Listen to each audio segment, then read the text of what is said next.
नमस्कार, story.com मध्ये तुम्हा सर्वांचं स्वागत। आता मतदान आहे, निवडणुकीचा प्रचार चाललाय आणि तुम्ही चालला दूध तोडायला। हे जातीवादी राजकारण का करतात? आता तुम्ही निर्णय जेव्हा जाहीर केला माघार घेण्याचा, त्यानंतर सगळ्यात मोठा जीव कोणाचा भांड्यात पडला तर तो महाविकास आघाडीचा।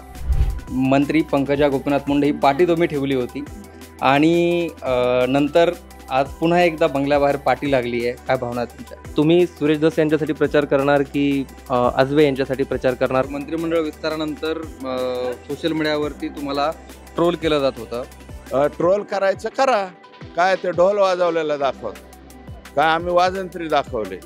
विना जातीचं एक मूल वाढतं, ते शिक्षण घेतं, इथेच लहानाचं मोठं होतं। तर ही शांतीवनची स्टोरी आहे। वंजारी समाजामध्ये आज जेवढे शिवाजी, संभाजी, तुकाराम जेवढी नावं आहेत ना, एवढी नावं मराठा समाजात सुद्धा नसतील, एवढी नावं वंजारी समाजामध्ये। नोकरी करण्यापेक्षा स्वतःचं यूट्यूब चॅनल सुरू करून त्यावर व्यक्त होणं हे आवश्यक आहे आणि जे आता उपयोगी ठरत आहे।